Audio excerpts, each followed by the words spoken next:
What's up, y'all?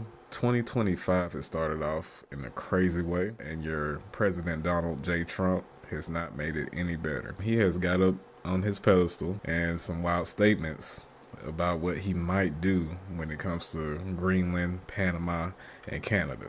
So let's take a look at this interview and see what he has to say. Thank you very much. It's an honor to be with you. Many things are happening that are exciting. Can you assure the world that as you try to get control of these areas, you are not going to use military or economic coercion? No. What is the strategy? Yeah, I can't assure you. You're talking about Panama and Greenland. No, I can't assure you on either of those two. But I can say this. We need them for economic security. It might be. So, this man is basically threatening another round of colonization and creating a new American empire. He's basically telling the world he's not taking military action off the table when it's about taking the Panama Canal back and taking the country of Greenland. The reason talk like this is so dangerous is because he's either going to have to come to an impasse. Either he's going to have to back it up, or he's going to have to seem weak when somebody calls his bluff on rhetoric like this, of course. So as a nation, we have to really think about, if this is the type of leader we want leading the most powerful country in the world. Do we want basically a schoolyard bully with a big mouth that hasn't been checked yet? Do we want this type of person leading our country? Really? Like, this guy is insane. We have people really dealing with real life problems right now, and he's talking about taking other countries and taking territory from other countries. Be that you'll have to do something. Look, the Panama Canal is vital to our country. It's being operated by China. And we gave the Panama Canal to And I just want to be clear, the Panama Canal is not being operated by China. The local population there actually votes on how every boat, every country, every freighter, every company and everything, how they all get taxed. The locals actually vote on that. They actually decide on how everything operates down there. So for Trump to make an accusation like that, he's basically lying to the American public live. Just like he just lied last week about the terrorists that did the terrorist attack in New Orleans. He basically said that this guy was an illegal immigrant that just came across the border. He was born in Texas. He's basically using every situation and lying and tinting it to get the support that he needs to make this happen without any pushback. This is wild. Like, you can literally look up how the Panama Canal does its operation down there. China has nothing to do with that. Panama, we didn't give it to China. And they've abused it. They've abused that gift. It should have never been made, by the way. Giving the Panama Canal is why Jimmy Carter lost the election, in my opinion. Your position is clear, but have you directed your staff to take specific actions to drop plans? And can you elaborate again? You didn't rule. And I just want to be clear. He brought up Jimmy. He didn't just bring up Jimmy Carter for no reason.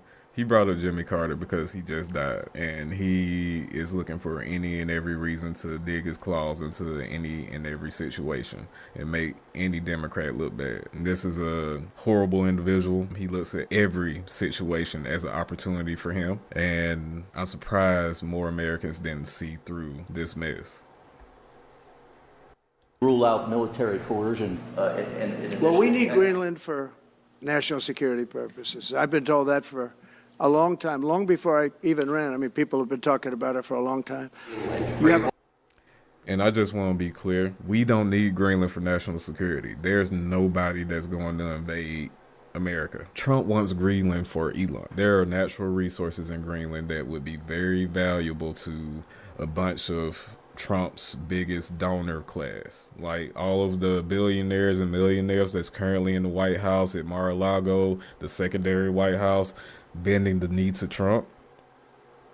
They're all interested in those resources that's out there in Greenland. They're all interested in that just basically barren landscape out there that they can just do whatever they need out there under a Trump presidency. They can get all their contracts and leasing deals done and have all that done before the next 4 years are over. You get what I'm saying? So you have to put two and two together in this situation. We have the most billionaires and millionaires in the White House ever in history. And now Trump is talking about taking real estate from other countries. There's no coincidence in that. Also considering military force to annex and acquire Canada. No, economic force, because Canada and the United States, that would really be something.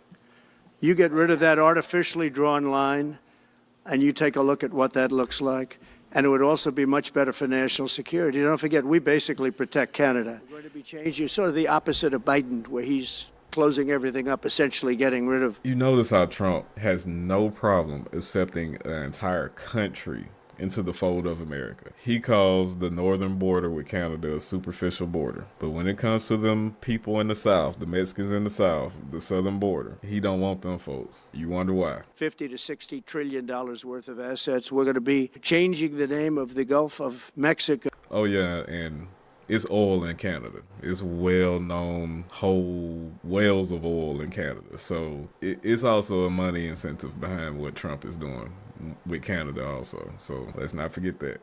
Go to the Gulf of America, which has a beautiful ring that covers a lot of territory. The Gulf of America, what a beautiful name. Before it started, I can tell you that.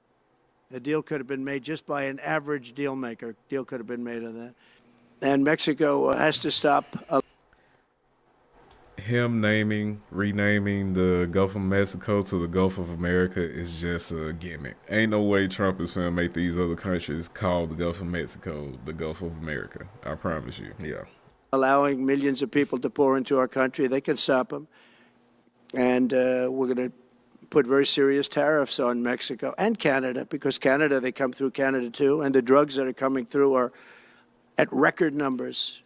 Record numbers. In the same breath, he said he would accept Canada as another state. He said that he's going to have to stop immigrants from Canada from coming in. So I'm not sure if he has any type of strategy when it comes to things. He's not talking about actual American issues, or he's not even talking about making America great again. He's just talking about expanding our borders at this point. And he's being very touchy around immigration because they're still going through a civil war on Twitter about that. People are very mad at Elon because Elon and Vivek Ramaswamy wants to bring in Indian immigrants, and there's a whole sector of MAGA that don't want any immigrants at all. And they are on Elon's behind very hard on Twitter right now. So yeah, I mean, it's a whole bunch of mess. These MAGA Republicans can't seem to agree on anything. Their president, their leader, is up on the pedestal spouting nonsense at this point. Half of the stuff that he can't even get done without actually going to war with somebody. And that's another thing. If he actually goes through with his threats, that's putting our sons and daughters' lives at stake.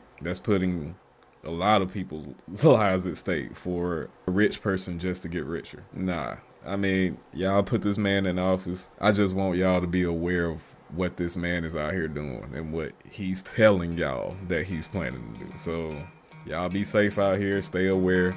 Please be critical of the news that you absorb and consume. Please be critical of it. And y'all have a good one.